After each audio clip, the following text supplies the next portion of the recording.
Hello mga ka-legit Tower Gods, isa na namang nakakawindang na balita patungkol kay Mr. Paulo, no, kung saan yung kanya pong host engagement ay nakansela dahil dito ang lahat ng yan. But before that, if you haven't subscribed yet to my YouTube channel, please don't forget to like, share, and subscribe at i-hit mo na rin ang notification bell for more showbiz updates. Of course, bago tayo bumako sa ating pong nag-iinit na balita for today's video, ay nais ko po muna magpasalamat of course sa lahat po ng mga legit viewers, subscribers, and legit Davercans po natin na lagi pong nag-aabang at nakaantabay sa mga videos natin. Maraming salamat po sa inyong palagiang pagsubaybay. And this time, eto na nga, no, dahil matapos pong pumutok ang ilan sa mga issue patungkol kay Paulo.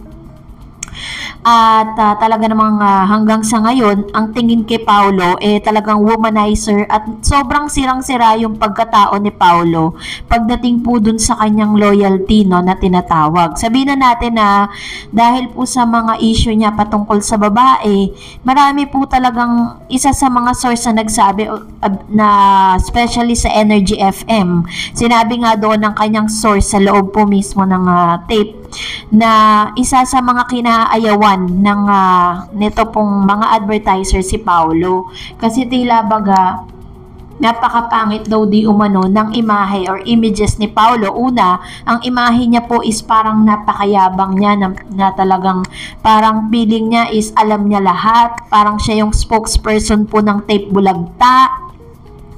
Kung ano-ano pa yung mga binibitawan niyang salita, may mga pagkakataon pa na nagpaparinig po siya sa mga TVJs, diba? At the same time, karamihan po sa mga hosting style niya, talagang kinaiinisan ng marami. So, hindi natin alam kung saan hinuhugot ni Mr. Paulo yung kanyang mga sinasabi sa social media, maging po sa dito po sa kanila pong programa. So, dahil po dito, na-bother po ang ilan dahil plano po kasi ng tape na parang gagawin si Mr. Paulo, no, Paulo Contis bilang isa sa mga main host po ng isa sa pinag-usapan. At kung i-check nyo po sa mga social media, talaga namang sobrang dami po ng views.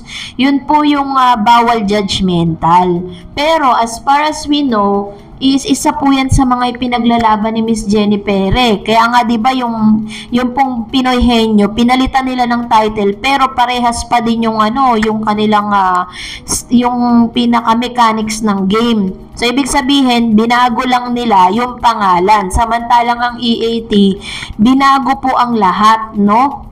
Same, may mga mechanics na parehas pero talagang sobrang ibang-iba at mas pumatok at mas pinanood ng tao katulad po ng Gimme 5. Dati po yun po yung mechanics ng Pinoy Henyo. Ngayon po, Gimme 5 na siya at mas pinanood ng nakakarami lalo na ngayong magpapasko.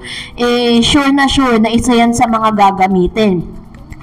Ngayon, nagpo-protesta po ang nagpo-protesta po ang kampo ng TVJ at si Miss Jenny Pere na parang pinaplano po ng tape na ibalik ito pong bawal judgmental dito po sa Eat Bulaga, Generic Bulaga, at ang magiging main host ay walang iba kundi si Paulo. Ang pinagtataka nating lahat ay isa sa mga objections nila at sinabi nila sa kanilang interview po ni Tito Sen, no? Sinabi ni Tito Sen na sa kanila pong pag-uusap, parang isa yung segment na yan sa kinaayawan po ng mga Haluso siblings. Haluso siblings lang naman po yung nag-react na parang hindi raw po, hindi raw siya nakaka-entertain. Kung hindi, nakakaantok at talagang naboboard daw sila sa bawal judgmental. And here it comes, bakit po nila gagamitin ito? Maaaring gamitin po nila yung mechanics pero babaguhin po nila yung klase o yung pinaka-title. No, ang ayaw po ng lahat is si Paulo pa ang gaganap.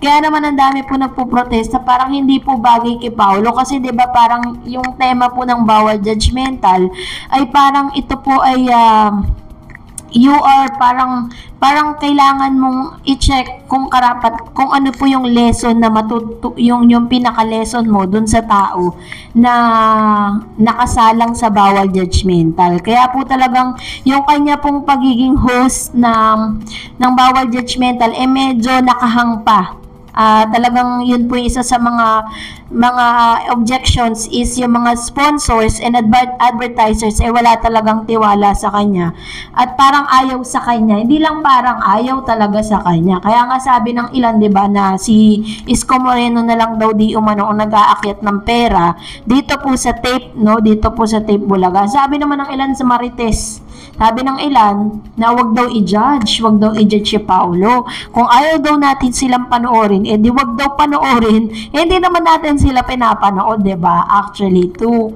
correct them. Wala naman talagang nanonood sa kanila actually. Sila lang po talaga yung nag-claim na sila ang number 1. At sila po yung nangunguna sa rating. Biruin po ninyo, hindi ako makapaniwala na mauungusan nila. Sabihin na natin kahit ang It's Showtime. Sabi nila nag-number 3 pa ang It's Showtime, bagsak daw ang rating, which is very impossible. Kasi kapag po pinag-compare mo, mas competition pang ang matatawag ang E80 at ang It's Showtime, pero not ang generic Bulaga.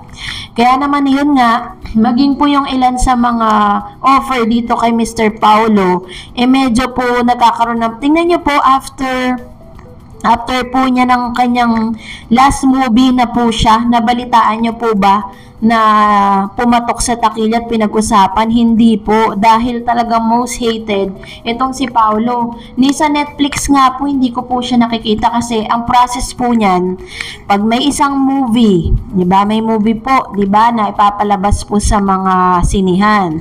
Ngayon, pag kumota na po sila, ang gagawin ng producer at director, ibebenta po yan sa Netflix. Ngayon, ang Netflix po ang magpapalabas niyan sa lahat ng mga subscribers po nila. Pero this time, mukhang wala po tayong nakikitang po siya na napapanood doon. Sayang, kasama niya pa naman si Jimmy Santos doon, di ba? Kasi nga, parang hindi naging maganda yung outcome nung last movie ni Mr. Paulo. Kaya ang payo lang natin kay Paulo, sana maghinay-hinay siya, si Paulo, sa mga kanyang binibitawang salita towards dun sa mga taong involved dito po sa case na ito. At the same time, akala ni Paulo is natutuwa yung marami sa kanya dahil po sa ginagawa nila. Pero hindi niya alam, mas marami po yung nagagalit dahil nakita po talaga yung pagiging womanizer So, kayo po, ano pong saloobin ninyo patungkol dito? Comment down below. Kung hindi ka pa nakapag-like, share at subscribe sa channel na ito, please don't forget to like and follow. And please visit me on my Facebook page, Star Eds TV. God bless everyone.